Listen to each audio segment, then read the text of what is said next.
Selamat malam, menyanners dari seluruh penjuru negeri. Kita kembali lagi di episode 109 yang sepertinya kelanjutan dari episode sebelumnya. Hari ini kita ada di seri terbaru ya, seri Murcaneng Jagat Alit. Halo Arya. Oke.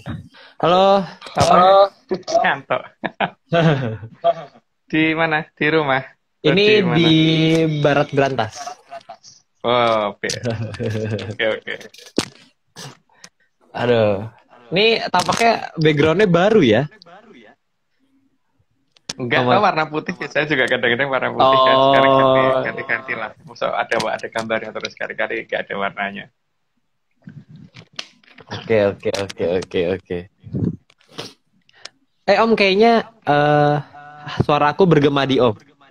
Mungkin Enggak kalau Om sih? nggak pakai enggak, maksudnya mungkin suara coba mungkin kalau Om nggak pakai earphone.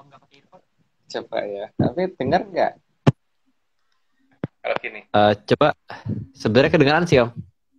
Gini? Hahaha. Dengar. Mungkin tapi Ini ya, agak putus-putus sih tapi. gimana enaknya? Pakai ini enggak? Hmm, coba kita tanya menyadar saja. Menyadar seenaknya gimana tadi suaranya Om Agung agak kedobel soalnya kalau pakai earphone. Suara aku jadi kedobel.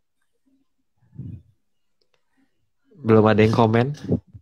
Heh, kayaknya. Jelas sih Om, ada yang bilang jelas, pada bilang jelas. Ada yang bilang jelas.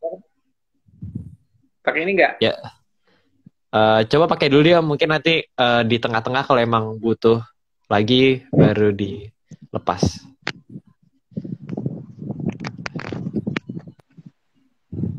Ini.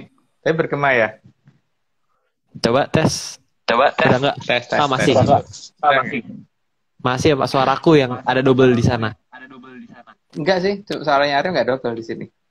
Gini, Oh, nggak. kalau Coba. gini double nggak? Coba. Bentar ya, ini tak ganjel dulu. Pakai apa ya? Biar Oke nggak deh, terlalu coba deh. mepet. Ganjelannya yang nggak ada. Oke, udah nggak ada masalah katanya. Malah, oke lah. Ya wes, kalau nggak ada masalah berarti nggak usah ya. Nggak usah Iya. diganjel-ganjel. Ini Tapi kita Arya dengar aku nunggu. bergema. Oh ya? Tapi Enggak, Arya jadi suaraku dengar double. aku. Oh, tapi di aku enggak sih. Di aku enggak. Ya, ya udah, nggak apa-apa. Sekarang kita nunggu tante tante adik, Mbak Mbak tapi adik. adik gitu loh. Mbak tapi adik. Bingung kan? Ini membingungkan nih sudah Mbak adik. Mbak tapi Oke adik lah. bingungin. Ini coba kita.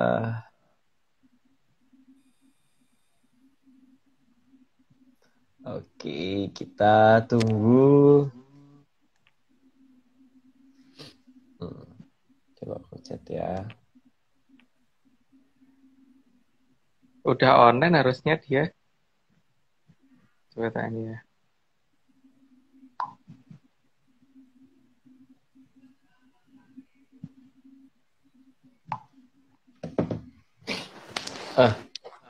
Ini kayak kita masuk seri baru ya, Om? Sebenarnya dari kemarin juga ada seri baru. Iya, maksudnya dari kemarin. Iya. Murcaning Jagat Alit. Bakal cerita tentang apa nih, Om? Jadi Dari namanya. ketika ini ya apa namanya beberapa hal yang mengenai jagat kecil itu dihilangkan. Jadi bukan dihilangkan, mungkin hilang dengan sendirinya gitu. Jadi Oh, jadi apa namanya ajaran itu hilang. Maka yang mau nggak mau nantinya harus lewat jagat gede kan. Ketika nggak ngerti cara menggunakan jagat alit ya berarti harus menggunakan jagat gede gitu loh. Cuman itu berarti butuh proses yang panjang. Nah ini kan awalan dulu untuk intronya itu. Karena bagaimanapun juga sekarang ini bagaimana menggunakan jagat cilik itu nggak ada anunya. Ya mungkin kalau ada menyanders yang tahu mungkin bisa memberitahu kita. Tapi kita nggak nemu ya. oke, kita belum muncul ya. belum nih, Om. Belum nunggu Mbak adiknya. Adik, adik. Belum ada. Apa kita mau di backup dulu, Om? Apa aku dulu gitu yang mulai? Ya udah. Iya, heeh. Aryo dulu aja. Nah, itu Sebentar. balasi WA aku ini. Bentar loh.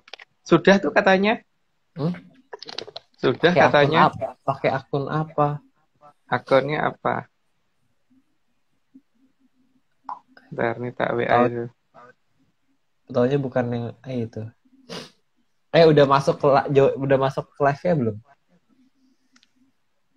Bentar. Udah masuk ke live-nya belum? Terus,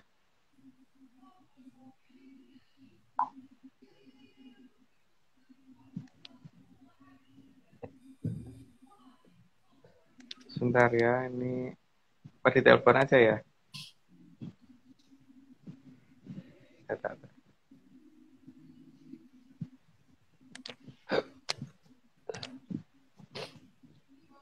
Oh, Belum ya? belum? Oh, belum ada. Udah balasin sih. Atau dia nggak ngerti caranya ini ya? Tak telepon aja bentar.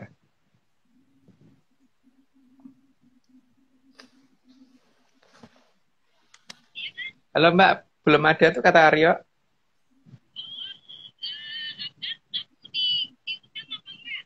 Harus request kan biasanya.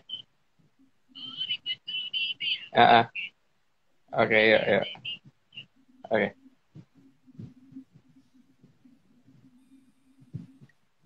Saya tak suruh request dulu kan. Karena aku kan biasanya juga request kan. Iya, Dan biasa nunggu langsung nunggu di request. nunggu nunggu diundang ternyata. Oh, atau ini kali ya. Em, belum update IG tadi ada yang bilang Ya, ya update mungkin, aplikasi ya. mungkin juga. Ini pakai akun apa ya? Mungkin mungkin akunnya beda kali ya. Pakai akun anaknya atau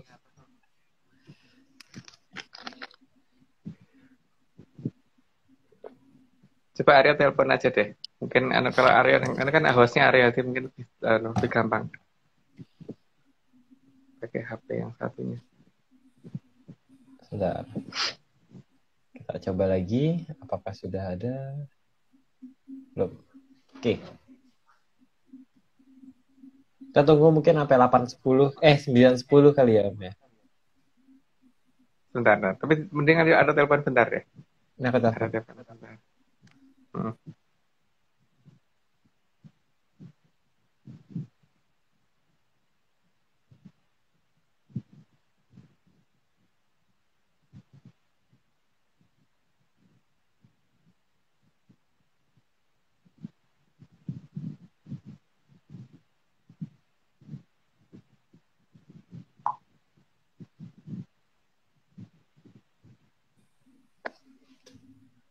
Harusnya sebentar lagi. Nah, itu dia. Halo. Ini tuh baru join tuh. Halo.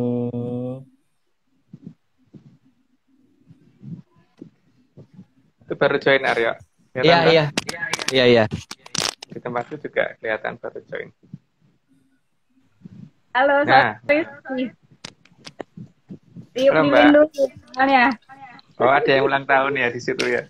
Selamat ulang tahun. Satu Eh, silakan. Tahun. yang mana yang ulang tahun Mbak? Nggak kelihatan. Oh, muter. Oh, muter. Ya, sudah dimulai kah? Ya boleh Mbak, dimulai aja. Ya. Cuman tuh pada nanya Oke. tuh yang ulang tahun siapa gitu. Oh, yang tahun anak saya yang kedua, namanya Siren. Hmm, oke. Yang Yuk. keberapa puluh? Oh. eh. 13 tahun ini. Oh, Om iya. Mario. Oh iya, tante, adik. Oke, kita mulai yuk. Udah Ya, jam segini, langsung saja. Yang nomor satu. udah muter. Muter. Mbak Ade muter di tempat ke tempat Aryo gimana? Sama, muter. Oh, bola. Halo? Mbak muter di situ Mbak. Mbak Ade pakai wifi atau pakai pakai data? Kayak muter-muter Pakai gitu, sering muter-muter.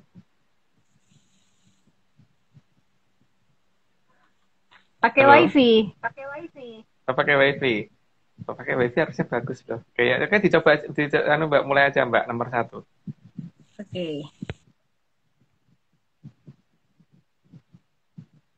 Muter lagi. Muter lagi nggak Aryo? Iya, Om muter. Atau Aryo yang bacain dulu? Bentar. Oke deh, boleh deh. Nomor 1, dalam tataran di atas manusia ada Danghyang dan Sanghyang, dan juga para Kumara Luhur. Luhur. Nah, udah pernah dibahas di nggak tahu kapan, lupa, pokoknya udah pernah. Lanjut aja. Kedua, dalam tataran Kumara Luhur bisa dari leluhur yang dulunya pernah jadi manusia ataupun yang belum pernah jadi manusia karena tercipta sebelum adanya Arcapada. Itu gambarnya nggak dirubah Aryo. Nah, jadi ini gambar dari alas ketonggo ya. Tahun berapa itu kita foto. Yang jelas memang leluhur itu yang ada yang belum sempat jadi manusia, karena memang kalau ada sebelum bumi gimana gitu kan. Jadi ya ada yang seperti itu. Itu versi kita ya, Aryo ya. Lanjut, Pak. Aryo, kok Mbak? Aryo. Oke, nomor 3. Dalam tataran Danghyang ada 3 tingkatan. Terdiri dari Hapsara, Hapsari, Dorandara, Dorandari, dan Widodoro, Widodari. Kayak udah pernah dijelasin juga. Jadi mungkin lanjut dulu. 4. Dalam tataran Danghyang juga ada yang dulunya pernah jadi manusia dan ada yang belum pernah jadi manusia. Jadi saat-saat zaman awal ya, berarti dari zaman kalau Kokilo atau zaman di bawahnya itu yang jelas beliau ada yang ditugaskan kembali turun menjadi Danghyang. Lanjut Aryo. Oke. Nomor 5. Dan Danghyang bisa dari tataran Sanghyang ataupun Komara Luhur yang ditugaskan menjaga Arcapada per wilayah di bawah aturan dari para Sanghyang. Ini juga pernah dijelasin, jadi lanjut dulu. Oke, ke-6. Danghyang juga bertugas menjadi pamong manusia di bawah wilayahnya. Sebagai orang tua dari manusia, maka Danghyang tidak butuh apapun, karena di Kahyangan semua sudah lebih dari serba ada. Ini yang harus dipahami ya, bahwa kalau kita memberikan sesuatu itu bukan karena beliau perlu ya, dan karena butuh itu, karena beliau makanannya itu juga tidak gitu. Karena segala hal yang disiapkan oleh kita untuk beliau itu hanya lambang sebagai anak cucu yang menghormat kepada beliau, bukan karena beliau membutuhkan itu, tidak, sama sekali tidak butuh. Jadi kalau dikasih kembang atau apa, bukan beliau butuh kembang ya, nggak butuh itu gitu. Dikasih menyan juga nggak butuh, karena di sana sudah jauh lebih dari serba ada gitu. Oke. Ini kayaknya ada Mbak Ade ada lagi, sudah hadir lagi. Oke. Sebentar. Oh, yang tadi kayak suaranya agak bergema. Tapi kayak dari ini earphone-nya Om deh kayaknya. Jadi ini lepas lagi atau lepas atau gimana? Ya, coba kita. Iya makanya. Tapi di tempat lain aku bergema nggak? Kayak jangan-jangan bergemanya untuk host doang nih. Enggak, jadi bergemanya kalau aku ngomong.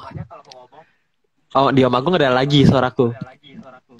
Oh gitu. Aku sih enggak sih, enggak bergema. Di tempat baca aku bergema nggak Mbak? Enggak sih. Enggak kan? Suaranya apa? Suaranya Mbak ada 2 jadinya. Suaranya aku ada 2. Oh iya sih, bergema. Iya. Oh ya wes, tak coba copot ya. Tapi kalau tak copot, jadi risikonya kan, suaraku mengecil ya. Yeah. Coba Adik muter-muter. Coba Om lepas Om. Nah, kalau Om Agung lepas, aku nggak bergema. Jadi nggak bergema. Jadi muter. Tapi resikonya Om Agung jadi nggak kedengeran. Ayo, Enggak. ayo menyaners. Dipilih mau earphone Om Agung lepas atau tidak. Kayaknya mending pakai deh. Kayaknya live Oke. lagi. Live lagi.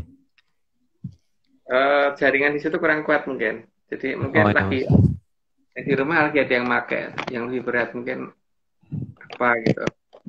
Mm-mm.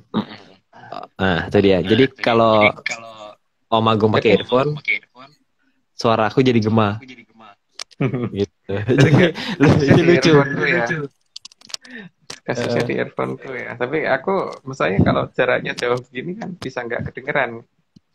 Iya, Oke, itu juga jadi problem. Oke, kita tambah lagi. Kita tambah lagi. Kita lanjut sebentar. Aku buka lagi. 7. 7. Nomor 7. Oke.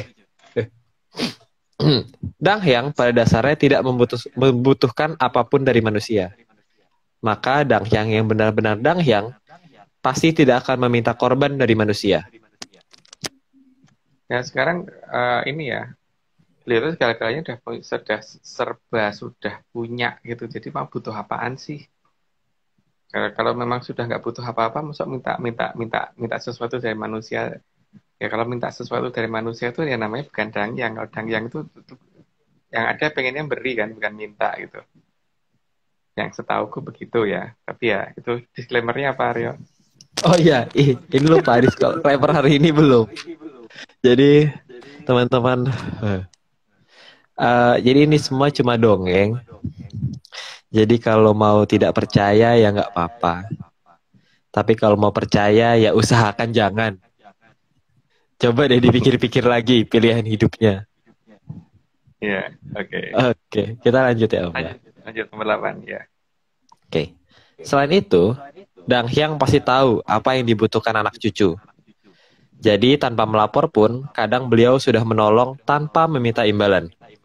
Imbalan apapun. Apalagi imbalan nyawa manusia. Karena itu yang mereka jaga. Jadi tidak akan mungkin mereka minta. Ya kalau namanya orang tua itu yang pengen anak cucunya itu selamat dan sehat gitu kan, nggak ada yang pengen anak cucunya mampus gitu, nggak ada gitu loh. Setahu aku gitu. Jadi kalau memang dia dangyang ya dangyang harusnya seperti itu yang dilakukan. Jadi bukan kemudian malah kamu harus kalau kesini harus bawa ini, kamu harus mengorbankan ini ya itu aneh sih menurut aku loh. Lanjut ayo. Iya, berarti harusnya yang mintanya formalitas doang berarti ya kali Om ya. Setahu aku malah belum pernah dimintain apa-apa. Justru karena nggak enak itu kita yang bawain sesuatu kan, tapi bukan berarti beliau minta itu berarti beliau butuh. Tapi Oh berarti kita dari membawakan sesuatu, itu hanya untuk ini toh apa tuh namanya coba naikin dikit gini gimana ya? Dan nggak begitu biar nggak begitu kok kabel yang di bawah. Ya beliau mah nggak pernah minta setauku. Ya, seperti kemarin waktu Aryo ajak jalan itu kan juga gitu kan. Apa ya ada yang diminta dari kita? Nggak ada toh. nggak ada. Nggak ada. Tapi yang diberikan ada toh. Banyak. Iya, diberikan banyak. Tapi yang diminta nggak ada kan. Sama sekali kan. Nggak ada Nggak ada sama permintaan. sekali. Istilahnya nggak ada gini loh. Kamu tak kasih ini tapi aku minta ini. Itu kan nggak ada toh. Permintaannya untuk datang aja mungkin ya, kepetilasan. Tapi kan untuk apa kamu ini tapi aku minta ini itu kan nggak ada. Kata-kata Nggak tapi pernah ada. itu nggak ada. Nggak Sama pernah ada. sekali nggak ada. Kalau yang beneran seperti itu ya. Tapi kalau yang apaan ya nggak tahu. Ada kata-kata baru nih yang apaan gitu. Udah ya. Oke, kita 9. Sehingga dalam membedakan mana yang danghyang dan mana yang demit menjadi sangat mudah. Dapat dibedakan dari tuntutannya setelah permintaan diterima. Nah, sekarang kalau yang namanya orang tua itu nggak mungkin ada tuntutan karena orang tua itu pengennya anaknya selamat dan anaknya itu ini kan apa namanya hidup dengan baik gitu loh. Dan kemudian ya kamu tak turuti. Kalau ada tuntutan itu tuntutannya untuk kita sendiri itu seperti orang tua nuntut kita belajar itu kan supaya nantinya kita bisa hidup dengan benar gitu kan, bukan nuntut tapi untuk nyelakain itu enggak. Nah, ini Mbak Ade udah muncul lagi. Mbak Ade kok tadi hilang mulu ya Mbak ya, apa jangan-jangan di situ wifi-nya lagi kepake rame-rame ya, jadi apa mungkin kurang kuat gara-gara mungkin banyak yang pakai satu rumah. Enggak sih. Mungkin Oke, tadi Mbak. lagi pindah-pindah. Pindah-pindah. Masih diganggu sama yang ulang. Oke. Gara-gara Eh, kasus 488 hilang ya, Mbak ya. 488 hilang. Oke. aduh, Oke, itu sih. bukan Nomor nomor berapa itu tadi? bukan nomor apa-apa. Nomor 10 sekarang. Nomor Nomor 10 10. ya. Nomor 10, Mbak. Oke. Dangyang kalau menampakkan diri pasti juga bukan astral. Tujuannya untuk menjaga agar orang bisa membedakan mana yang danyang dan mana yang halu.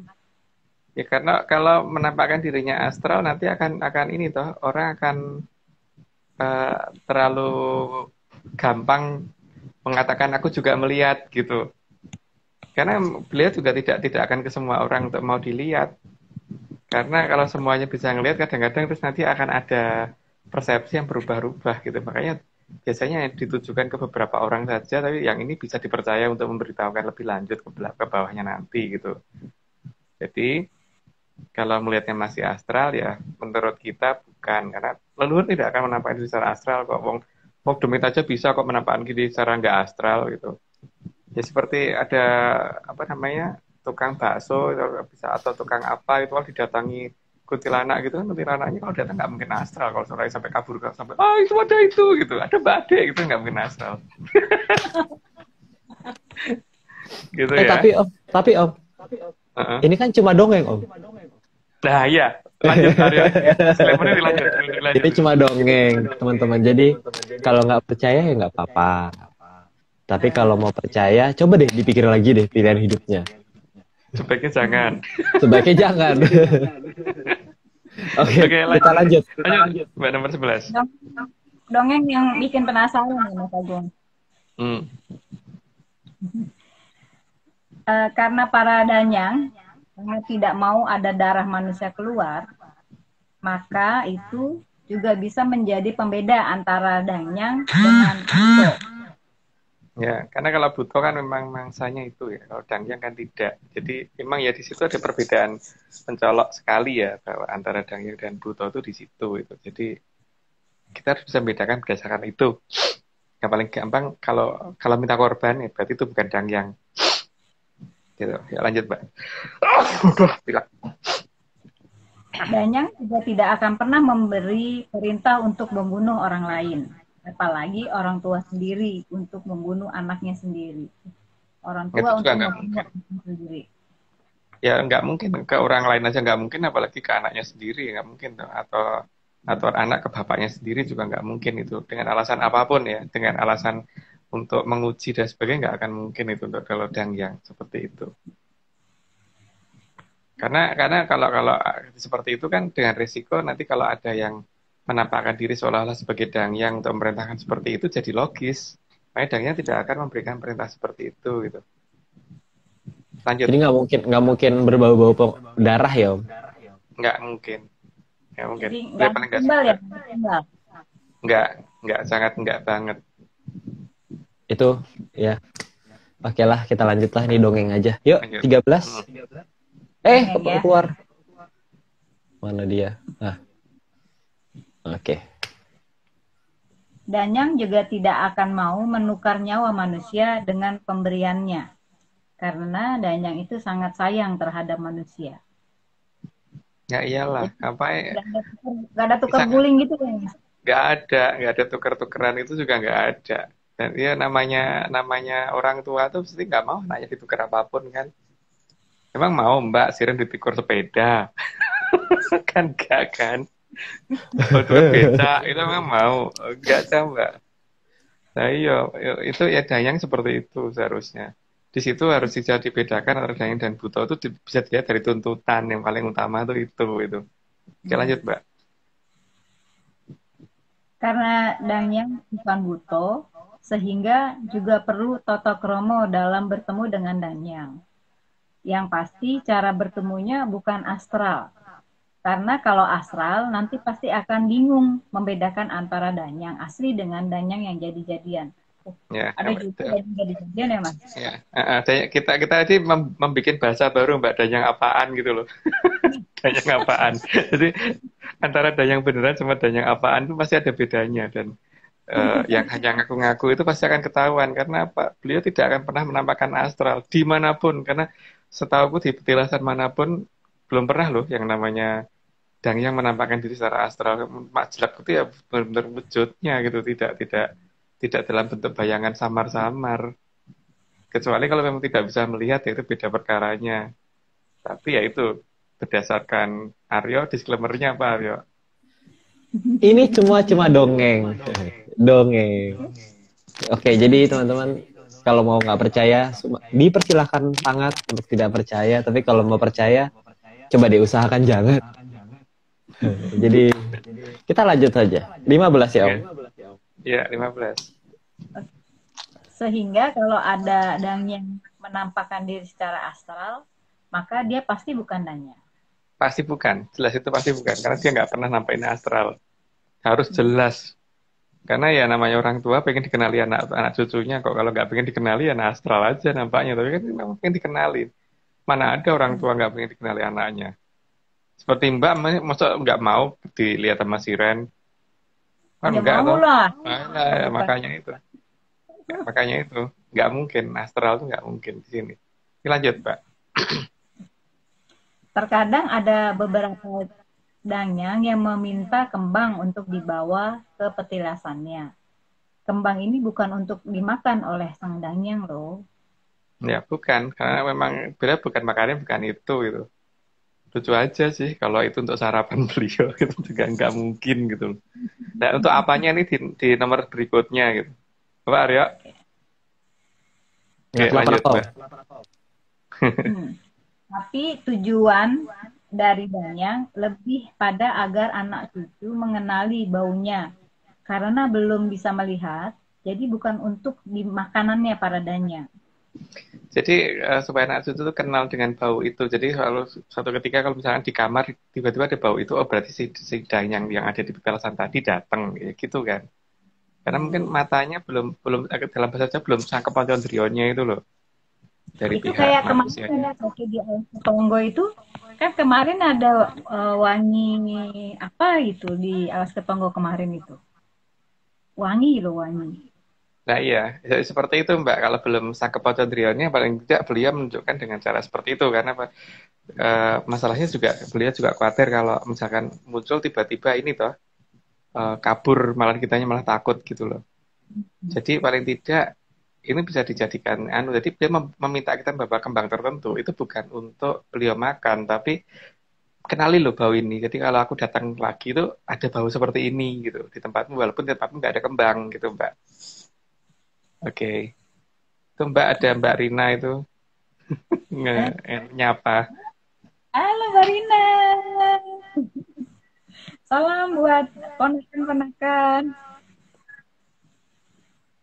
Oke lanjut Mbak. Ya, 18 ya. Sehingga jika sang Dangyang ingin berkunjung ke setiap anak cucu agar dikenali keberadaannya lewat baunya, meskipun belum bisa kita lihat.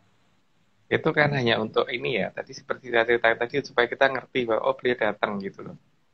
Dan kita supaya pada saat beliau datang tuh ya kalau ada permintaan bisa diajukan waktu itu gitu kan. Berarti beliau kan sudah mempersiapkan diri untuk memang menerima kalau ada yang mau matur dengan cara malah beliau mendatangi, bukan kita mendatangi tempatnya. Nah bahwa itu kita akan mengenali jika kita sering ini kan menuruti membawa sesaji itu kembang-kembangan itu ke tempat beliau, karena tiap Dangyang beda-beda loh ciri khasnya, ini maunya ini beda-beda. Jadi biar mengenal itunya, tujuannya beliau itu bukan untuk dimakan untuk di diusap-usapnya juga enggak gitu loh, setauku gitu. Buat mandi juga enggak ya? Oh bukan juga, sama sekali tidak untuk siraman ya, tidak sama sekali. Oke, lanjut Arya. Maka setiap Dangyang 19 ya yo. Maka setiap Dangyang akan mempunyai baunya sendiri-sendiri dan sering tidak sama, tapi baunya pasti harum. Nah, tadi yang jelas bukan bau amis ya, bukan, bau apa namanya ikan asin gitu juga bukan, atau bau apa kotoran juga tidak. Makanya itu yang ditunjukkan Ya. sama beliau. Oh berarti beliau lagi datang gitu. Oke lanjut Mbak. Kalau menyan gimana? Bau menyan. Bisa bisa aja tergantung beliau maunya apa gitu kan. Yang Oh, kita Kan hafalin apa ya. oh, bukan ini, menyanyikan wangi. oh iya iya bener ya. Jadi yang selama wangi berarti ya. Mm-mm. Wangi vanila. Ah, lucu juga sebenarnya. Oke lanjut. Oke. Oke. Bunga yang diminta oleh para danyang pasti bunga yang masih mekar dan utuh, bukan bunga rontokan. Karena bau bunga rontok tidak akan seharum bunga yang masih segar. Ya itu jelas ya. Bisa dibedain sendiri kok bedanya. Kita juga punya hidung kan bisa membedakan antara yang sudah rontok dengan yang masih seger. Beda ya, memang beda pasti baunya. Ada walaupun mungkin ada yang nggak bisa bedain, tapi pasti ada banyak yang bisa bedain gitu. Lanjut Mbak. Ya. Kalau buto, baunya hanya sewangi bau telo bakar. Bisa telo bakar atau bisa sesuatu yang bisa busuk atau agak gimana gitu. Atau malah amis kadang-kadang kalau dia habis memangsa sesuatu kan amis baunya. Anyir, Lanjut anyir Mbak. bau itu. Anyer, iya. Bahkan terkadang akan tercium bau yang bagi manusia tidak sedap, tapi bagi buto itu wangi sekali. Ya, ada perbedaan panca indera kan soalnya. Ya sekarang gini aja, seperti laler itu mungkin menganggap bau busuk itu enak untuk dia, tapi untuk kita enggak kan. Ya begitulah perbedaannya antara manusia dan buto, antara dayang dan buto di situ yang paling utama. Lanjut, Mbak. Bau buto terkadang berbau amis, membuat manusia terasa sangat tidak nyaman karena baunya adalah bau kematian. Tidak perlu Serem. dibahas lah, tadi kan udah dengan tadi nggak beda jauh gitu penjelasannya. Ya. Ya, lanjut, Mbak. Maka seharusnya sangat mudah dibedakan mana leluhur dan mana yang buto, meskipun tidak bisa melihatnya. Itu kondisi pertama ya, karena kan jenis parfumnya aja beda banget gitu lah. Apalagi yang bisa melihat lebih jelas lagi sih. Tapi jelas kok, baunya itu ekstrim. Jadi kelihatan yang datang siapa itu akan jelas dari bau minimal udah kelihatan duluan. Karena walaupun dia menutupi pakai bau bunga sekalipun tetap beda. Bau aslinya tetap akan kecium walaupun di antara bau gitu tetap ada bau aslinya. Lanjut, Mbak. Karena memang sudah kodratnya alam bahwa yang dianggap wangi oleh manusia itu dianggap busuk oleh buto. Demikian juga bau yang dianggap paling sedap untuk buto, tapi untuk manusia justru tercium bau yang busuk. Ya itu memang ya kodratnya alam. Berarti mungkin tidak hanya buto ya, dengan beberapa makhluk yang ada di bumi aja ada yang begitu kan. Seperti contohnya tadi yang saya katakan laler tadi kan, justru mendatangi bau seperti itu. Kalau kita kan menyingkiri bau seperti itu gitu. Jadi tergantung jenisnya apa. Tapi kalau buto memang seperti itu. Lanjut, Mbak. Para luhur juga lebih suka dengan tempat yang bersih dan teratur. Sementara buto lebih suka yang kotor dan berantakan. Ya makanya kita dianjurkan untuk hidup itu teratur dan rapi kan, bukan berantakan gitu. Lanjut aja, Mbak. Sehingga saat 500 tahun Kilurah Sabdopalon meninggalkan Nuswantara, bukan Nusantara, maka negara yang beliau momong menjadi daerah yang bersih, indah, sangat rapi, serta teratur. Jadi di sini saya menekankan lagi ya bahwa sebutan dari kita itu Nuswantara ya. Jadi kita nggak nyebut Nusantara, pakai W, Nuswantoro. Karena yang kita kalau bicara Nuswantoro. Walaupun itu mungkin orang lain ngomong yang benar Nusantara terserah, tapi bagi kita yang benar Nuswantara. Karena cuma dongeng sih Om, kebetulan. Gitu masalahnya. Terus daerah yang didatangi Kilurah Sabdopalon, makanya tempatnya akan jadi lebih bagus, teratur dan rapi gitu. Dan kecenderungannya orang untuk membuang sampah pun akan berhati-hati di tempat itu karena Kilurah Sabdopalon orangnya sangat senang dengan hal yang sifatnya bersih sekali gitu loh. Maka di negara yang seperti itu berarti kemungkinan besar beliau ada di situ gitu aja. Lanjut, Mbak. Jadi Bisa kelihatan ya Mas, kalau misalnya ada negara yang maju, rapi, masyarakatnya disiplin, itu kemungkinan besar ada Eyang Sabda Palon di situ ya. Ya, dan sangat bisa dilihat walaupun negara itu mungkin musim banyak orang, banyak negara, walaupun cuma satu negara kecil, tapi bisa menang perang terus gitu. Itu Ki Luar Sabda Palun pasti belain itu.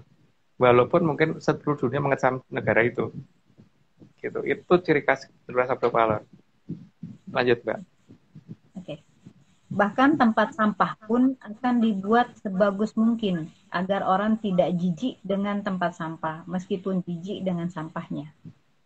Ya, jijik dengan sampahnya dengan tempatnya nggak jijik. Jadi kebiasaan itu datang dari mana, pasti itu tempatnya beliau berada. Gitu. Lanjut, Mbak. Tempat favorit Buto adalah tempat yang berantakan, maka penyakit yang membahayakan manusia akan mengikuti dan mengincar manusia di tempat seperti itu. Ya, karena memang penyakit itu kan turunan bisa dilihat dari ini ya, waktu zaman Prabu Kadiawan dulu, bagaimana tempat sampah itu mulai menjadi tempat hinggapnya penyakit itu mulai dijelaskan di situ kan, di zaman di Tantara Pagelaran di zaman Prabu Kadiawan. Lanjut, Mbak. Bahkan dari sisi wujudnya, kalau terlihat juga akan sangat menyeramkan. Aduh. Ya, yang jelas tidak punya inilah apa namanya, nggak ngerti make up dan sebagainya gitu loh, supaya kelihatan menarik itu gimana. Jadi ngertinya kayak gitu tuh menarik tuh dia gitu. Lanjut, Mbak. Ada jenis demit yang kalau mengalahkan musuhnya juga dengan tertawa dan tersenyum, tapi senyumannya tetap mengerikan. Jadi ya ada jenis demit yang begitu. Kalau mengalahkan musuhnya itu hanya dengan tersenyum gitu loh. Jadi ada yang seperti itu. Jadi tersenyumlah akan musuhmu tuh akan kelepek-kelepek gitu. Ada jenis makhluk seperti itu gitu. Tapi ya itu tergantung yang ini ya, apa namanya, menerima ini nanti bagaimana gitu kan. Tapi ada loh jenis seperti itu. Ada yang cuma hihihi gitu aja orang udah kabur. Atau tersenyum aja udah kabur gitu loh. Gitu aja udah kabur. Gitu. Ini lihat ini Om, lihat ya Om. HP-nya Mbak Ade melayang loh.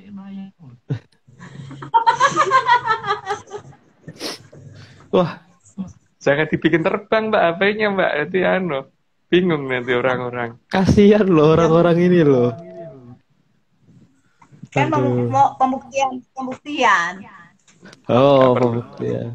488 ya Mbak. Pembuktian 488. Kasus 488 nama 332 ya. 332, aduh, nggak tahu lah. 332 ada sama 488. Iya. Angka itu cuma dongeng guys, nggak apa-apa, bukan apa-apa. Oke, lanjut Mbak.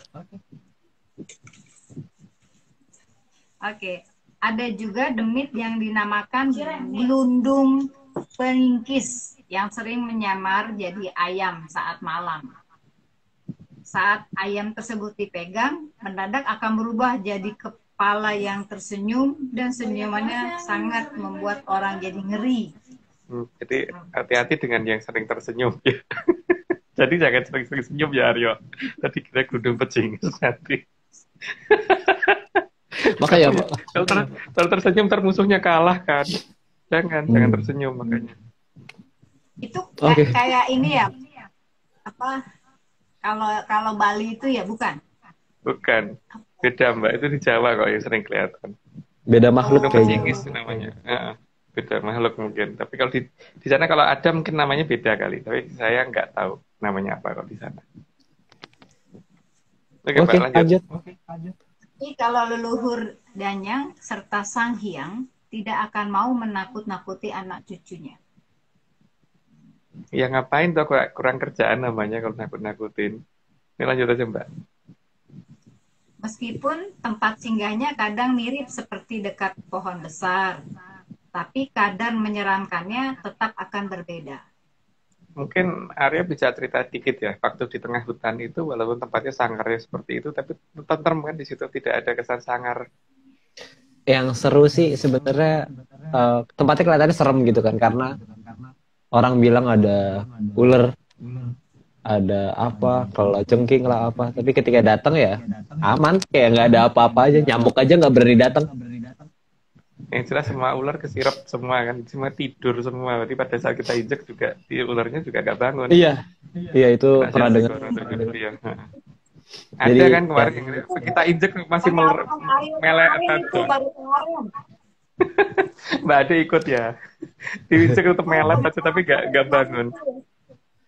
ya makanya ya agak Padahal panjang loh. Padahal panjang loh. Itu lempeng hitam putih loh. Padahal panjang hitam putihnya keinjek Iya. nggak sengaja masih tidur. Kemarin gudangnya ular rolling bener ya. Kita datengin kemarin. Iya Mbak. ya mungkin emang dia habis minum obat batuk kok. Obat tidur. Obat tidur ya. Nggak sengaja ketelan gitu. Seluruh ular di hutan itu minum obat tidur semua mungkin. Oh, Iya. oke. Ini Yosep atau apa ya? Bantu kita yuk. Tahu kalau ada takut ular. Oh, gitu, Mbak.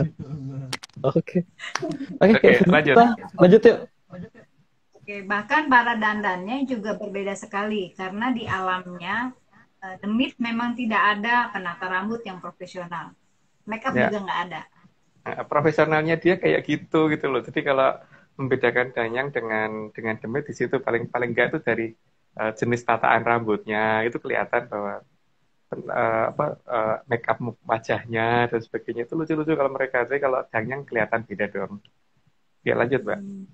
Ya, di alamnya demit juga tidak akan mengenal rias wajah dan tata cara mengenakan make up. Kenal aja enggak kan? Atau make upnya beda Mbak. Jadi kalau mereka kalau Mbak make upnya kayak gitu, merek apa gitu. Kalau dia mungkin mereknya kotoran apa gitu kan bisa aja beda. Makanya dari baunya juga lain gitu. Blush on-nya darah gitu ya. Di sini pakai darah gitu. Blush on-nya apa, terus bedaknya apa, lipsticknya apa gitu. Beda. Dari situ kelihatan itu kira-kira demit atau yang kelihatan. Lanjut Pak.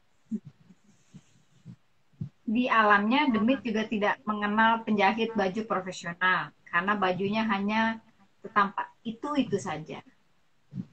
Mending tampak itu aja, makin lusuh makin jelek dan makin nggak jelas tuh iya gitu loh. Jadi dia nggak kenal yang namanya ganti baju model apa itu nggak ngerti. Oh luhur pasti ganti-ganti pakaiannya. Kadang datang pakai pakaian apa, besok pakai apa itu pasti kan ada ganti-gantinya. Tidak itu aja gitu loh dan makin bau aja. Lanjut Mbak. Bener ya. Kalau para luhur dari agemannya saja sudah pasti terlihat sangat berkelas. Yang jelas pasti ada unsur emasnya tuh ada. Makanya kalau muncul gunung emas jangan kabur. Kalau kita akan diberikan soalnya. Gitu. Jadi tidak ada unsur yang menunjukkan bahwa itu aja terlalu jelek dan sebagainya juga enggak. Pasti kelihatan ada wibawa di pakaiannya juga gitu. Lanjut Mbak. Walaupun pakai ini ya, Om. Pakai apa namanya? Baju petani tetap aja. Tetap aja beda. Kelasnya tetap kelihatan lain. Walaupun menggunakan pakaian sederhana sekalipun hanya untuk menyamar supaya kitanya nggak terlalu over hormat ya. Mungkin kadang-kadang kan juga dia nggak mau begitu kan. Betul, Oke lanjut betul. Mbak.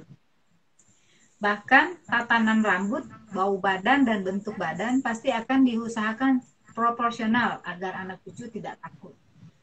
Iya, jadi memang bagaimana supaya kita nggak ngeri dan nggak takut tuh mesti wajah dan sebagainya tuh mesti akan ditunjukkan dalam bentuk yang sepantasnya manusia biasa gitu. Tapi tetap punya wibawa. Lanjut Mbak. Para luhur juga mengutamakan sopan santun dan tata krama yang benar. Hal ini bukan karena beliau meminta agar dihormati secara berlebihan, tapi agar anak cucu bisa membedakan mana yang para luhur dan mana yang demit. Makanya beliau kalau bicara pasti menggunakan bahasa yang beliau yang dianggap sopan dan biasa itu adalah bahasa Kawi atau malah Sanskerta. Jadi kalau bicara masih pakai bahasa sekarang, itu pasti bukan. Dan ngomongnya pasti pakai apa, kowe, kamu, apa bahasa Indonesia, bukan Danyang seperti itu. Itu ya Mbak. Lanjut. Juga akan tercium bau ambar harum. bau harum yang tercium namun tidak menggunakan hidung. Ini kadang-kadang tercium satu bau tapi kita belum narik nafas gitu loh Mbak. Jadi itu Oh, kadang-kadang bau seperti itu ladang yang datang gitu. Sering dah kayak gitu. iya sering. Oke, Oh, lanjut itu Mbak. berarti yang datang. Nah, Kemunculannya juga akan disertai sinar yang cukup kuat dan menyilaukan sekali. itu kalau cangkep Adrione ya, jadi sudah sanggup untuk melihat gitu. Tapi kan yang belum sampai di tataran itu ya berarti paling tidak baunya pasti akan tahu gitu. Lanjut Mbak. Terkadang para sanghyang malah menunjukkan jejaknya saat anjlok saking liyati atau turun dari ketinggiannya. Ya itu kelihatan seperti meteor yang bergerak, tapi kalau meteor alamiah itu kan gerakannya akan lurus gitu. Kalau ini nggak akan mau dianggap alamiah, maka gerakannya pasti berubah-ubah. Bisa siksak, bisa melingkar atau apa, pokoknya dia maunya tidak dianggap alami gitu loh. Supaya anak cucu malah siap siap menerima kedatangan beliau kalau kalau yang sanggup melihat ya. Karena itu ada di wajah Puspotajem. Lanjut Mbak. Para sanghyang lebih senang mengunjungi Arcapada pada saat puspa tajam. Makanya kata-katanya bukan ojo turu sore kaki, karena sore itu nggak ada orang tidur gitu kan. Harusnya ojo turu pas jam kaki gitu loh. Jadi, nggak tahu, tapi kalau ada yang menganggap lagunya yang bener aja turu sore kaki ya silahkan, karena apa, ayo disclaimer kita. Ini cuma dongeng. Jadi kalau nggak percaya, ya nggak apa-apa. Tapi kalau mau percaya, usahakan jangan. Lanjut Mbak. Maka jangan heran saat puspa tajam menjadi waktu yang paling tepat dalam mempelajari pelajaran yang sangat dinalar, yang sulit dinalar. Mungkin Jadi semua orang yang pernah sekolah, yang pernah sekolah mesti kan ngalami ketika belajar di satu jam itu mesti gampang masuk dan lebih gampang menghafal di jam-jam segitu kan. Dan pelajaran yang sulit itu biasanya lebih gampang dinalar di jam-jam segitu. Dengan alasan apapun ya. Walaupun dia belum tidur, tapi jam segitu itu lebih gampang. Apalagi yang sengaja pas tidur itu terus pasang alarm jam segitu gitu. Pasti lebih gampang belajar jam segitu dibandingkan jam yang lain. Karena pada saat itu dia ngangklang jagat. Makanya bingung tuh aku kalau dikatakan ojo turu sore kaki, wong saya tahu tuh ojo turu pas jam kaki. Lanjut Mbak. pelajaran yang bersifat hafalan juga banyak yang lebih mudah dihafal di saat puspa tajam. Tadi udah dijelasin dan pasti yang merasa pernah sekolah atau lagi sekolah pasti bisa dicoba itu. Lanjut Mbak. Karena pada saat puspa tajam banyak bintang yang terlihat. Itu seharusnya begitu kecuali kalau mendung ya. Lanjut Mbak. Karena leluhur sangat paham pola apa yang akan dianggap alamiah. Karena yang beliau perhatikan hanya yang saat itu terbangun dan berada di ruang terbuka, serta mempunyai permohonan yang diucapkan dengan sopan. Tapi semua itu juga tidak segampang itu ya. Terus melulu tiap hari itu belum tentu bisa ngerti gitu. Karena seperti Mbak Vicky itu berapa tahun itu baru-baru bisa ngerti ada yang anjlok saking wiati. Itu lebih dari setahun loh ngamatinnya. Lanjut Mbak. Alam hanya akan menyaksikan semua yang terucap. Kalepas kawijil ing resan. Jadi apa-apa jadi kalau permintaan bukan di batin, tapi diucapkan dengan jelas. Karena itu yang akan disaksikan alam raya. Jadi yang kalau lepas kami jalan lisan itu yang didengar. Tapi kalau masih dalam batin ya mereka juga bisa pura-pura tidak tahu. Gitu kan. Lanjut Mbak. Jadi kalau cuma lewat batin belum ya Mas ya? Setauku gitu. Kayaknya kalau aku selalu Jadi tak harus lepas. terucap. Terus terucap. Lanjut Mbak. Jadi kalau masih dalam batin dan belum kalau pas kawiling di sana ini, maka alam juga punya alasan untuk menjawab, aku tidak dengar. Bukan hanya tidak dengar, pura-pura tidak tahu. Itu pasti akan dilakukan juga. Lanjut Mbak. Siap, gitu. Harus terucap. Lanjut ya. Ya. Karena tiap wilayah punya bahasanya yang dianggap sopan, maka sebaiknya penuhun menggunakan bahasa yang dianggap paling sopan. Jadi bukan berarti orang, misalkan orang Bali kalau di Jawa harus menggunakan bahasa Jawa yang sopan, tidak. Justru orang Bali kalau di Jawa juga menggunakan bahasa Bali yang paling sopan. Karena leluhur itu tahu semua bahasa. Jadi bukan berarti kalau orang mana gitu, orang Jupiter misalnya datang ke Jawa gitu ya, menggunakan bahasanya sana di Jupiter sana, bukan menggunakan bahasa kita. Itu yang dimau sama leluhur itu seperti itu. Jadi bukan semuanya diseragamkan menjadi bahasa Jawa semua, juga tidak. Orang dari mana, planet Mars sana datang ya menggunakan bahasanya dia. Karena kalau dia menggunakan bahasa kita kan malah justru dia nggak ngerti itu sopan apa enggak. Tapi kalau menggunakan bahasa sendiri kan dia tahu bahasa ini paling sopan apa tidak, gitu kan Mbak. Dan leluhur bisa mengerti itu semua gitu. Lanjut Mbak. Ya. Meskipun orang Afrika, kalau sedang berada di tanah Jawa, maka sebaiknya tetap menggunakan bahasa Afrika. Selain untuk menghormati leluhurnya yang menciptakan bahasa tersebut, juga karena pada tataran Danyang akan sangat paham semua bahasa di Aceh Padang. Ya kan mereka mengerti semua bahasa tuh tahu, dan taunya itu bukan hanya ngerti-ngerti per kata tidak, tapi ngerti semua yang diucapkan itu artinya apa, bagi beliau bisa menerjemahkan. Nanti tidak perlu khawatir. Jadi tidak harus diseragamkan, misalkan di Jawa ya harus menggunakan bahasa Jawa, tidak begitu ya. Tidak, kita jika jadi begitu juga orang ya tadi tuh yang ceritakan tadi dari luar angkasa pun datang yang menggunakan bahasa mereka di sana, tidak sadar pakai bahasa kita gitu. Lanjut Mbak. Apalagi kalau orang Afrika berada di Afrika, tentu akan lebih baik kalau memakai bahasa Afrika. Itulah apalagi ya kalau di Jawa ya menggunakan bahasa Jawa sekalian gitu seharusnya. Bukan menggunakan bahasa Jerman gitu loh Mbak. Lanjut Mbak. Nggak bisa masuk. Nah iya.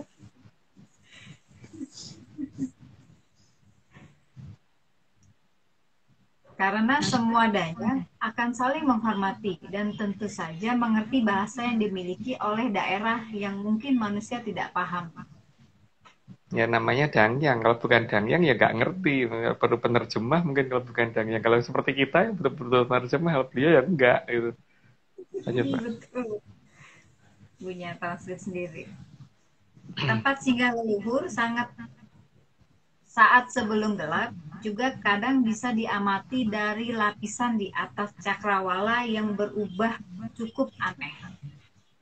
Kalau dicermati dengan seksama, matahari tenggelam atau terbit bukan dari batas cakrawala, tapi pada ketinggian tertentu.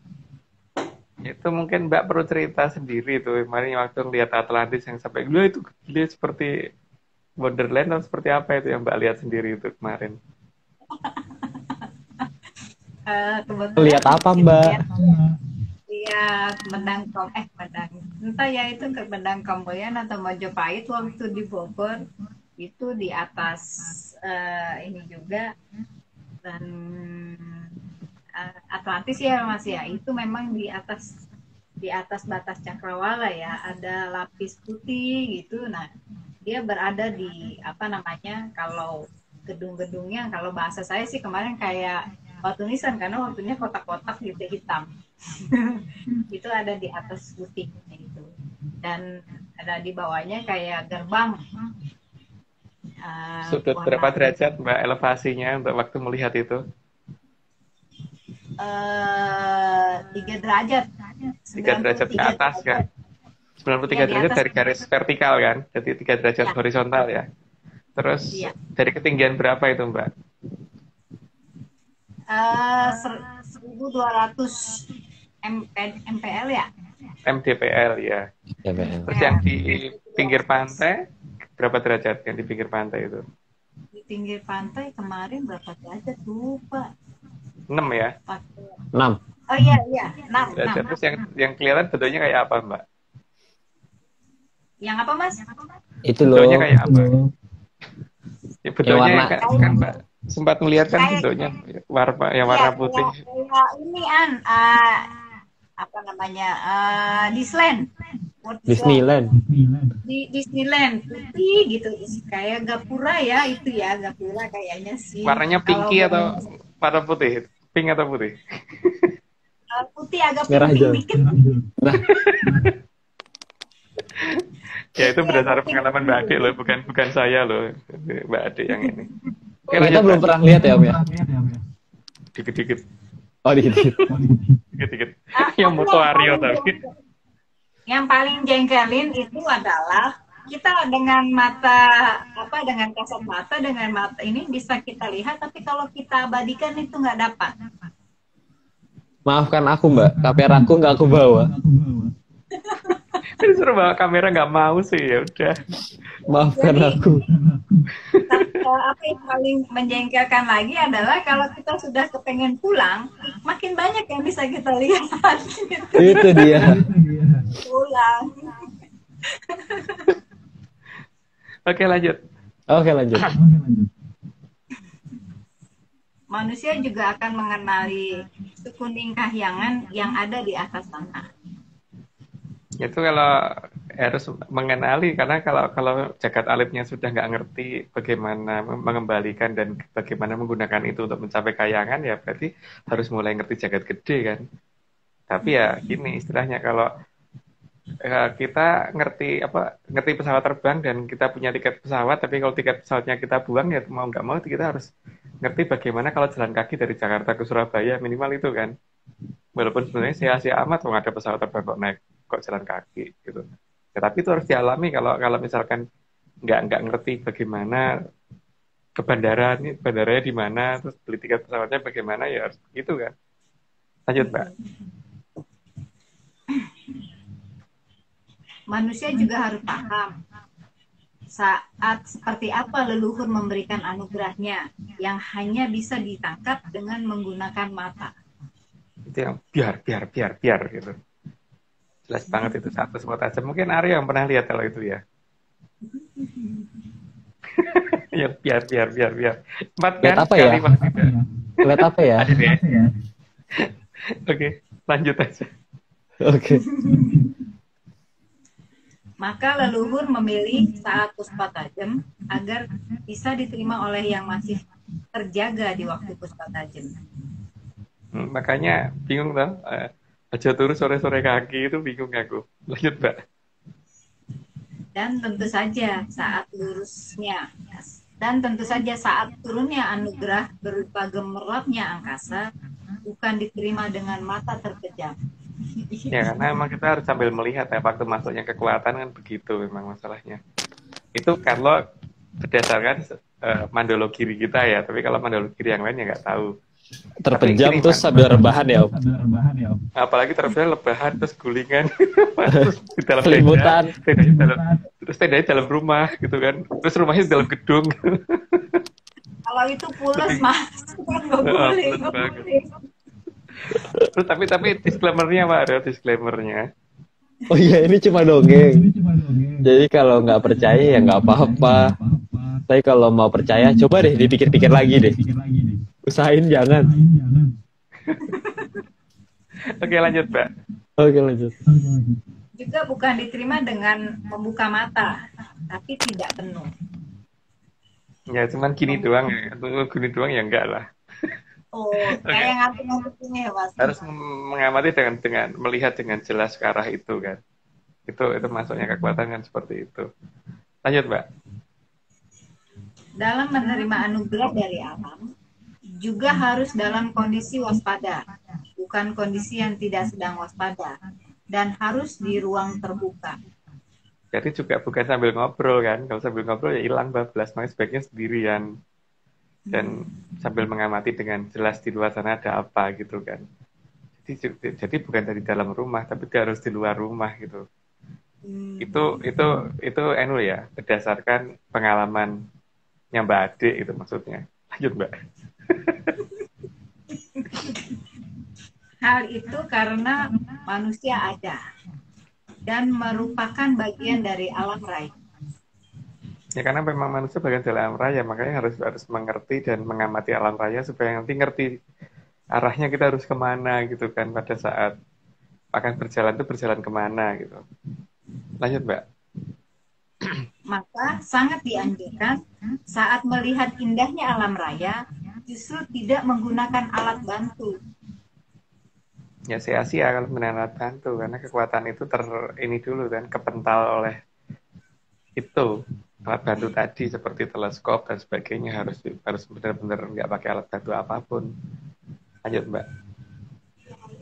Karena tanpa alat bantu, sudut pandang manusia akan menjadi lebih luas.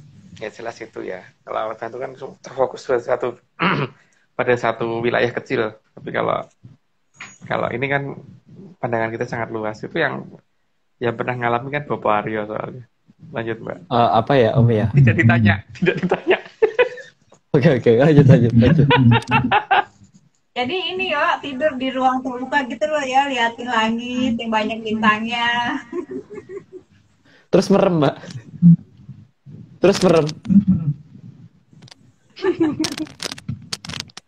Oke lah, lanjut. Selain itu, sesuatu yang mendadak muncul akan terlihat dengan jelas saat tanpa alat bantu. Ini nggak perlu dijelasin tadi, udah dijelasin, Mbak. Lanjut, Mbak. Maka terkadang akan lebih waspada jika diamati bersama-sama.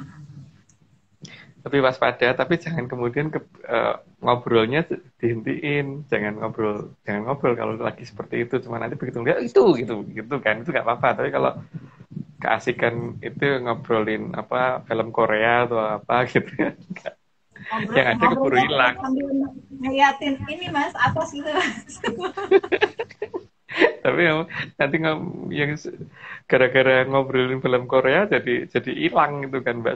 Sempat lewat nggak kelihatan, atau tinggal kelihatan ekornya doang, atau harusnya mengarah ke situ jadi mengarah pindah arah gitu. Lanjut, Mbak. Namun harus diingat bahwa bintang itu ada di atas. Jadi mengamatinya bukan dengan menghadap ke bawah. Itu banyak juga yang yang melakukannya seperti itu kan, bintang itu di atas kok ngelihatnya ke bawah gitu. Jadi ya gimana mau dapat bintang. Lanjut, Mbak. Akan lebih baik kalau pola per pola alam bisa dihafal, sehingga kalau ada pola yang tidak wajar bisa langsung dipahami. Karena kadang-kadang munculnya itu kita nggak nyadar gitu loh. Jadi misalkan ada rasi Orion, di dalam rasi Orion bintangnya ini tiba-tiba ada bintang lain yang aneh gitu. Begitu dilihat ya langsung mendekat atau pindah tempat gitu biasanya. Atau di rasi apapun gitu. Tapi kalau kita apal dengan rasi itu ada satu yang aneh bisa kelihatan walaupun tanpa teleskop. Justru dianjurkan tanpa teleskop kok. Lanjut, Mbak. Karena alam dalam bekerja mempunyai pola yang lumayan teratur, sehingga kemunculan hal yang tidak wajar bisa disadari dengan cepat sebelum terlalu jauh pergi. Kelihatan banget sih kalau tiba-tiba ada dalam satu rasi apa, tiba-tiba ini muncul, ada yang beda gitu. Misalkan di Orion tuh ada beltnya tuh ada 3 bintang, tiba-tiba ada 7 gitu kan. Kalau kita hafal ya kita ngerti, ini bukan gitu loh. Kelewatan. Aneh, gitu. Ini ketambahan gitu kan. Jadi besok mesti banyak tanya sama Mbak Vicky nih, aku lupa itu rasi-rasi. Terasi ngerti, Mbak? Kalau terasi pasti tahu, Mbak. Lanjut, Mbak. Oke. Karena terkadang ada bintang yang terlihat terang saat menghadap arah lain, tapi saat dilihat tidak ada. Jadi gini ya, ada misalnya kita menghadap arah timur, tapi kita kerasa seperti di arah selatan ada bintang yang biar terang banget gitu. Tapi begitu kita lihat nggak ada. Tapi kalau kita melihat arah timur ada lagi gitu. Ada yang modelnya seperti itu. Ada yang justru kita menghadap ke timur, bintangnya di barat tapi kelihatan. Itu akan terjadi di saat-saat kalau kita benar-benar sudah waspada dengan kondisi seperti itu gitu ya. Lanjut, Mbak. Ada juga bintang yang dilihat seolah redup, tapi saat disungkemi tiba-tiba biar seperti lampu blitz. Ya, itu juga ada. Itu yang dikatakan Dewa Ngangkelang Jagat itu ciri-cirinya itu gitu. Tapi beliau tidak akan mau dianggap alami, jadi mesti pindah tempat, dengan pindah tempatnya tidak akan mengikuti pola perhitungan fisika, apalagi perhitungan kimia, gitu bukan kimia gitu. Lanjut Mbak. Ada juga yang biar lalu terang sekali, kemudian meredup sambil berpindah tempat. Ini tadi sudah dijelasin. Lanjut Mbak. Ya. Ada juga yang biar terang sekali sampai mirip lampu blitz dan bergantian. Ya bergantian sana sini gitu. Jadi seperti jelas mengkode banget dan artinya kalau ada orang yang dituju dalam satu kota misalkan ada di Jogja gitu, berarti satu Jogja harusnya bisa melihat semua kalau pada bangun, walaupun tujuannya cuma ke satu orang gitu ya. Lanjut Mbak. Ada yang biar lalu berpindah sambil meredup. Itu juga ada tapi ya itu paling susah diamatin yang itu sih, karena biar cuma sekali terus pindah. Lanjut Mbak. Ada yang bergerak pelan tapi zigzag. Zigzag dan zigzagnya itu bukan zigzag yang teratur ya, jadi bukan zigzag yang seperti terpola gitu, tidak terpola yang jelas, karena memang beliau tidak mau dikatakan alami. Lanjut Mbak. Ada yang bergerak maju mundur, kadang maju mundurnya zigzag, dan ada yang membentuk pola tertentu seperti lingkaran. Ada yang kita gini, tapi tiba-tiba gini gitu. Jadi pokoknya benar-benar tidak mau dianggap alami, yang penting itu. Lanjut Mbak. Maka memang sudah sangat tepat kalau leluhur mengatakan ojo turu puspa tajem kaki ono dewa ngangkang jagat. Tapi kalau pernyataannya mau berbeda dengan kita, mungkin pernyataannya adalah ojo turu sore kaki ya monggo ya, kita tidak melarang. Cuman setahuku memang sore itu nggak ada anak tidur gitu kan. Lanjut Mbak. Maka kita juga harus hafal pola setiap batara saat ngangkang jagat. Jadi sekalian untuk bedain nanti Bathara siapa, dewa siapa, itu kita mungkin harus menghafal dari semua pola gerakan itu. Dan itu di Mandologiri sebenarnya satu persatu sudah diterangkan gerakan dan pola datangnya sekitar dari arah mana, dan kemudian bentuk lintasannya seperti apa gitu ya. Cuman di sini karena namanya dongeng, jadi kita tidak menjelaskan secara detail. Gimana Ariel? Iya Om, kita cuma dongeng, jadi kalau tidak percaya ya nggak apa-apa, kalau mau percaya ya jangan. Oke, lanjut. Oke, lanjut. Sang Hyang Bathara Narada biasanya datang dengan ciri hampir mirip sinar daru kuning keemasan, tapi ada dua bersebelahan. Ini ya, paling tidak yang di Mandologiri kita tunjukkan satu Sang Hyang. Jadi Sang Hyang Bathara Narada kalau datang biasanya seperti itu. Dan ini pasti bukan pesawat. Kalau pesawat tuh gerakannya nggak seperti itu. Nanti ya lanjut dulu aja Mbak. Sehingga kepada siapa memohon saat ada daru dua bersebelahan seharusnya bisa dipahami. Oke, lanjut aja Mbak. Karena para Sang Hyang tidak mau anak itu kehilangan jejak leluhurnya, maka jika salah sebut pun akan diabaikan. Jadi mantra itu pentingnya di situ kan. Jadi kata-kata yang menjadi dasar perjanjian awal ketika ada Bathara datang gitu, kita harus mengucapkan apa itu. Kalau itu tidak ya tetap hanya lewat aja gitu. Lanjut Mbak. Gerak dari bintang bergerak yang menunjukkan Sang Hyang Bathara Narada juga sering berbelok-belok karena beliau tidak mau dikatakan alamiah. Ciri khas utama tuh pokoknya tidak alamiah, itu yang penting itu. Jadi mungkin cocoknya pakai alamiah nih gitu ya. Lanjut Mbak. Kecepatannya juga berubah-ubah semau beliau. Jadi sangat tidak alamiah gerakan. Arah gerakan dan kecepatan itu tergantung beliau, semau beliau banget. Jadi mau kenceng kayak mau pelan kayak itu, yang penting ya, itu tidak bisa diukur dengan kalau menggunakan aturan fisika itu nggak bisa gitu. Lanjut Mbak. Saat mendekat kadang bergerak spiral dan saat diduga akan muncul dari depan, ternyata munculnya dari belakang. Itu emang aneh itu. Jadi gerakannya dari arah depan udah kita persiapan, udah kita ngamatinya dengan detail, ternyata tiba-tiba munculnya dari belakang. Beliau memang senang agak dagelan sih kalau Bathara Narada. Lanjut Mbak. Terkadang muncul dari sisi sebelah kanan, spiral sambil tersenyum. Ya, itulah beliau. Lanjut, Mbak.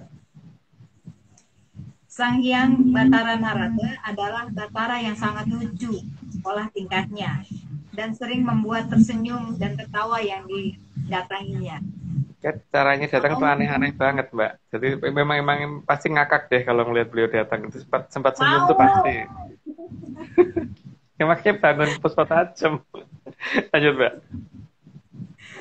Sering Puspa Tajam tapi di dalam rumah doang, Mas aku. Sang Hyang Batara Narada tinggal di Kahyangan Sunduk Pangudal Udal. Ya, Pangudal betul. Udal. Ya, nama kayangannya Sudut Bang Udal artinya tukang membongkar sesuatu hal yang sudah disembunyikan dari lama gitu loh.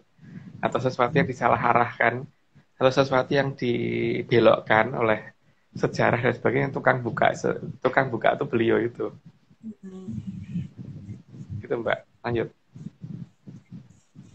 Kedatangan Sang Hyang Batara Narada biasanya membawa turunnya wahyu yang sangat penting dari negara.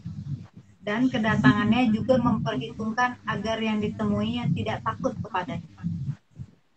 Ya, itu mah tugas dewa yang bawa wahyu kan memang beliau. Ya, tapi itu kan terserah apa namanya, boleh dipercaya boleh tidak gitu. Dan kecenderungan kita malah sebaiknya jangan dipercaya gitu. Dan emang beliau emang lucu banget sih. Emang dagel sekali kalau datang itu.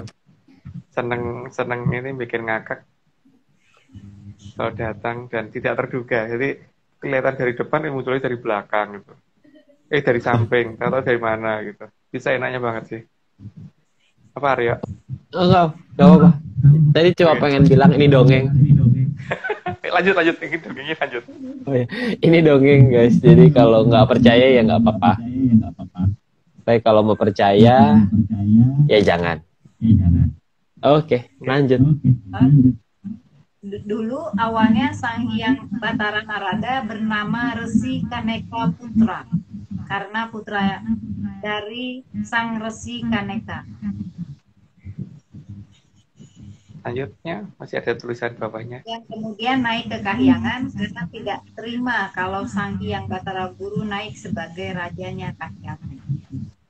Ya, tapi terus kemudian berhadapan. Itu udah pernah diterangkan nih di episode yang kapan. Nah, kok lanjut aja, Mbak. Sang Hyang Batara Narada tadinya berwujud satria yang sangat ganteng sekali. Tapi karena terkena aji kemayan dari Sang Hyang Batara Ismaya, maka beliau berubah menjadi seperti yang digambarkan di wayang. Beliau bisa Triwikrama kembali ke wujud asalnya, namun dengan wujud yang saat ini yang lebih sering beliau gunakan, agar ketika turun atau anjlok saking wiyati tidak ada yang takut kepada beliau. Itu ciri khas utama dewa itu begitu ya, tidak ingin ditakuti sama yang didatengin gitu. Jadi kalau datang dengan tujuan supaya ditakuti itu berarti bukan luhur, apalagi dari kadewatan jelas bukan banget gitu. Lanjut, Mbak. Karena gerakan yang suka aneh-aneh di langit sehingga terlihat tidaklah alamiah, maka beliau disebut Nur kan ada-ada. Maka kemudian disebut Nurada dan bersama dengan berjalannya waktu berubah menjadi Narada. Itu istilah yang muncul terhadap beliau. Lanjut aja, Mbak. Oke. Saat Sang Hyang Batara Narada turun, pasti bersamaan dengan terlihatnya rasi bintang tertentu. Yang berwarna merah ya. Tempatnya beliau itu kaki kayangannya berwarna merah di rasi yang digambarkan sama si Aryo tadi gitu. Kalau apa bukan gambar rasi sih. Aryo yang yang berwarna merah. Lanjut, Mbak. Oh ya, lanjut. Karena rasi bintang tertentu itu salah satunya yang menjadi kaki kahyangan Suduk Pangudal. Biasanya bulan Juli udah mulai kelihatan sih di ujung timur pada saat Puspa Tajam, nanti kemudian secara perlahan bergerak ke arah atas gitu. Lama-lama malam kelihatan di atas, terus bergerak ke arah barat, terus nanti lama-lama hilang lagi gitu kan. Seharusnya bulan Juli udah mulai muncul lagi sih. Lanjut Mbak. Dalam penglihatan mata kita, maka kaki kahyangan sudut pangudal-udal akan terlihat berwarna merah sendiri di kasih bintang tersebut. Ya, itu yang kelihatan, entah mataku yang salah atau gimana, tapi aku ngeliatnya merah sih gitu. Lanjut Mbak. Iya, ada merah.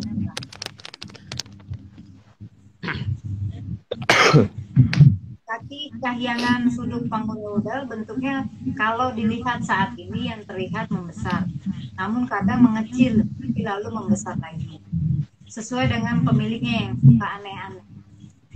Jadi kalau dikatakan akan supernova, enggak lah ya, enggak akan supernova itu, cuman ya memang begitu, dia seneng aneh-aneh. Tergantung yang punya, yang punya sukanya seperti itu. Lanjut Mbak. Sesuai namanya, kahyangan sudut pangudal-udal, maka kesukaan Sang Hyang Batara Narada memang membuka hal-hal yang sudah dilupakan, apalagi hal yang sudah diubah ataupun diselewengkan. Ya itu tadi, seperti ya pokoknya terutama sejarah negara, satu negara ya. Makanya beliau pasti akan menerangkan bahwa benar nggak sih tanah Jawa sejarahnya seperti ini gitu. Lanjut Mbak. Dalam banyak kasus, Sang Hyang Batara Narada sangat senang mengembalikan tatanan ke tatanan lama. Jadi tatanan baru ke tatanan lama berarti. Maka beliau adalah Batara yang paling dibenci oleh Sang Hyang Batara Guru, Sang Hyang Batara Uma, apalagi Sang Hyang Batara Kala. Karena memang ya beliau pengennya kan yang lama kembali. Jadi yang supaya yang lama kembali ya itu yang Bathara Kala yang pasti paling benci gitu loh. Sang Hyang Olo itu yang paling benci. Lanjut Pak.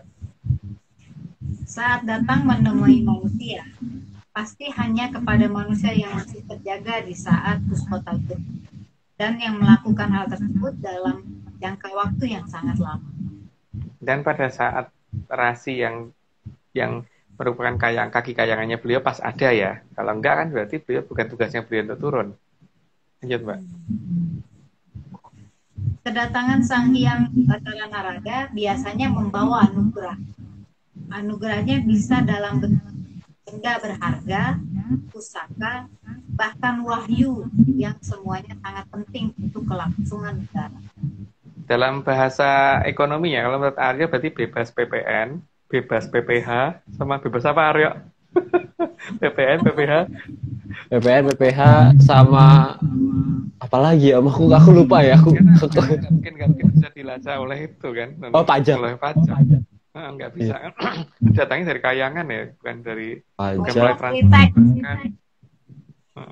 Nggak mungkin biaya cukai juga. Nggak mungkin juga, karena nggak mungkin bisa dilacak dengan itu. Karena bendanya juga tidak semua orang bisa ngelihat kan. Tapi kalau mau dilihat juga bisa, tapi tidak semua orang bisa ngelihat. Jadi bebas PPH, bebas PPN, dan itu berharga gitu kan. Oke, lanjut Pak. Oke. Saat akan memberikan, biasanya beliau akan menggosok-gosok tangannya, sehingga muncul cahaya kuning keemasan dari dalam tangannya.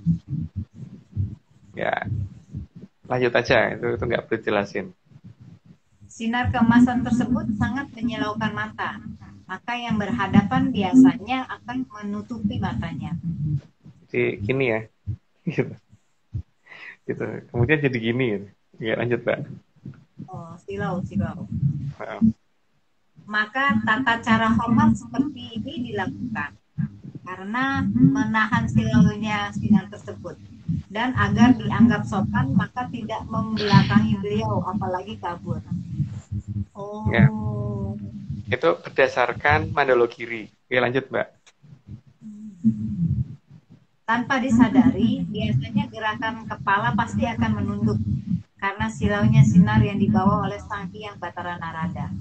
Ini bukan hanya Bathara Narada ya, semua Sang Hyang begitu gitu. Sang Hyang aja kadang-kadang juga bisa begitu. Cuman untuk di sini kita hanya membuka satu Sang Hyang Bathara Narada aja, untuk yang lain tidak, karena ini ya teman dongeng soalnya. Lanjutkan. Oh Kak. Lanjutkan Aryo. Lanjutkan dulu Aryo. Jadi kalau nggak percaya ya nggak apa-apa. Tapi kalau mau percaya, jangan. Coba deh dipikirin lagi deh. Itu coba deh. Pilihan hidupnya tuh coba dipikirin lagi gitu loh. Oke, kita lanjut. Setelah itu, maka anugerah yang terlihat seperti bintang itu akan diberikan, sehingga harus diterima dengan 2 tangan. Ya, dengan 2 tangan terus dilengkapkan kan, maka kemudian gini kan, gitu. Lanjut, Mbak. Maka anugerah tadi harus diterima dan digenggam dengan 2 telapak tangan. Tapi mau dibuang ya nggak apa-apa loh kalau nggak mau. Jadi kan biasanya kalau aku sih nerima tep gitu terus supaya dimasukkan ke kepala gitu kan. Lanjut, Mbak. Cara tangan menerima sang bintang seperti ini. Lalu diletakkan di atas kepala agar sang bintang masuk ke dalam kepala. Supaya kita menjadi lebih cerah gitu loh. Jadi gitu. Makanya kemudian dibakukan menjadi tata cara sungkem kan biasanya. Tapi ya itu berdasarkan mandologirinya Atlantis Research Center, bukan berdasarkan yang lain gitu. Lanjut, Mbak. Bentuk tangan bukan seperti ini, karena akan dianggap tidak sopan. Ya. Karena ini bentuk tangan yang menantang. Apalagi gini ya, nggak boleh lagi gitu. Apa gini nggak boleh gitu. Jadi kan tetap gitu. Oke, lanjut, Mbak. Maka siap menerima pemberian dari kedewatan akan kawedatan menjadi seperti itu. Kadewatan, Mbak. Oke, lanjut. Ya, ini jadi habis. habis nih yang terakhir. Kumrotipun konang wahyu, cahyanipun padang amelahi ngantos pepetang saged. Batar amre ugi ring rahayunipun jaman kencana, jamanipun rikala kamulyanipun tribuana wangsi mring arjapan. Arya, ini mungkin kita perlu ada disclaimer yang lebih lengkap ya tentang apa namanya yang disclaimer lengkap plus yang hanya Aryo kalau ritual. Oh iya itu dong Om. Itu emang di akhir rencana. Jadi ini langsung aja tutup pakai disclaimer. Iya. Oke. Jadi disclaimernya, tim ARC tidak pernah menjual jasa untuk bertemu dengan leluhur.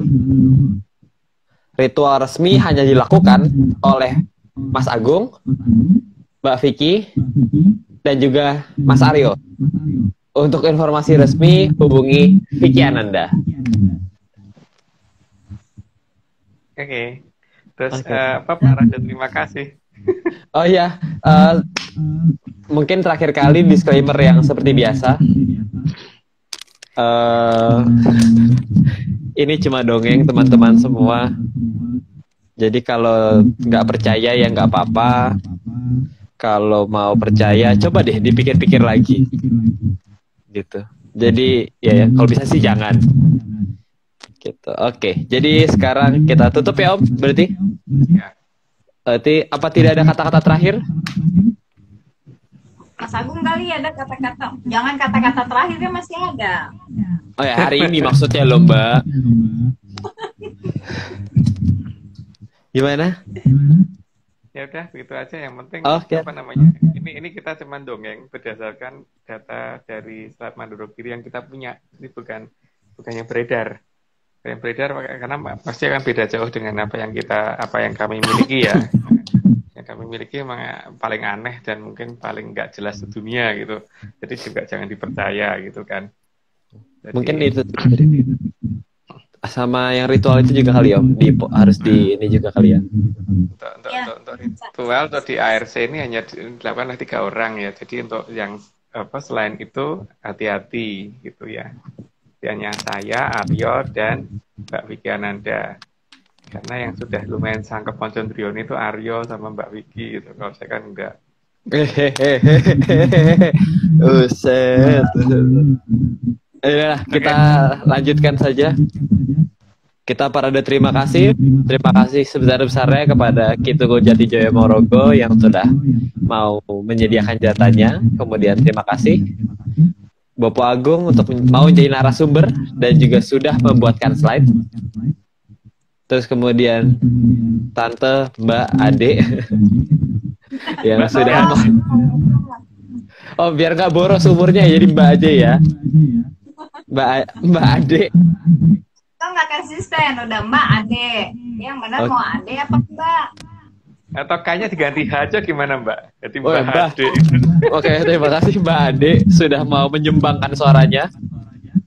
Terus kemudian juga Mas Nogo sudah mau merapikan slide. Kemudian Bang John, seperti biasa gambarnya keren sekali, indah. Itu kayaknya ada aku kepedean atau gimana ya? Itu kayak gambar aku ya. Iya, Arya jajar 3 gitu. Kepedean. Oke, terus kemudian juga terima kasih kepada Mbak Vicky, Mas Heskel, Om Iwan, dan segelintir tim ARC lainnya.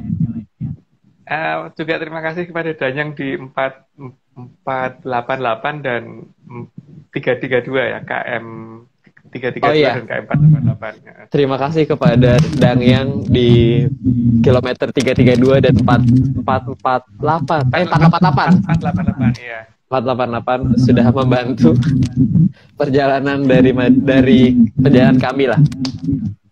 Oke. Dan terakhir juga terima kasih kepada Chief Eksekutif Bos Besar Pak Marius sudah memulai ini semua hingga hari ini.